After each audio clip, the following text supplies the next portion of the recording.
guys, it's Joe. Welcome back to the Penguin Palace YouTube channel. Today's card will feature the Let's Get Crafty stamp set, the coordinating Penguin Perfect Cuts dies, and then also the Vintage Basket stencil, as well as the Dots Meet Dashes standalone dies. So let's get started with the coloring.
So here I colored some of the images off camera. I just used the same colors that I used previously, and then now I'm going to use the Penguin Perfect Cuts coordinating dies for the images. Of course, I have to run it several times to cut out the other images, but yeah, so I just run that through my cutting machine, and then I'll be ready to go to put my card together. So now I'm creating the background of the card, and then those are the Distress Oxide ink colors I'll be using. So first I'm going to use some removable adhesive tape to stabilize that cardstock, and then here is the vintage basket stencil from Penguin Palace, and then I go ahead and tape that down, and then I start with the red color fired brick on the top, and then just to make sure that my stripes of color are evenly spaced out, I go ahead and put the wilted violet on the bottom second. Then the next color I had used was dried marigold, and then the blue is faded jeans, and then I just go back and forth and blend the two colors that are touching so that it's a nice even blend. And then for the gold I used, or gold or yellow, I used fossilized amber, and then green I used lucky clover. And now I'm just using the rainbow colors that I have in my stash. Um, I would have preferred maybe the green or blue was a little bit brighter, but I'm happy on the colors that I used, and it worked out well at the end. So then next I'm using the Dots Meet Dashes uh, standalone die, and I'm using it to add the detail stitching on the border, and then you can see that it looks great. It's a nice added detail. And then I also use that same die for the sentiment, just to give it again a little bit more detail. So I go ahead and attach those two to the card, and it fits perfectly.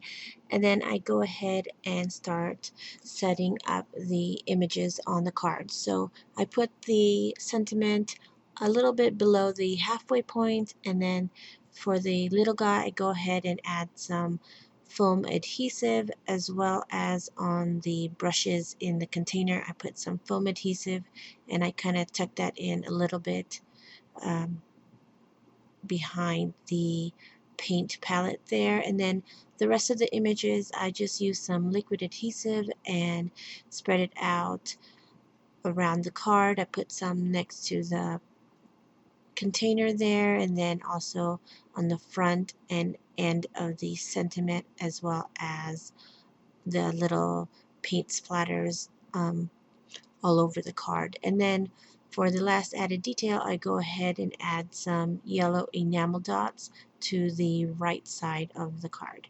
So that is my finished card for you guys today. I hope you guys enjoyed this video. I hope you take the time to check out the other videos that myself and the other designers have created for you using Penguin Palace products. And I hope to see you guys soon. Thanks for watching. Bye.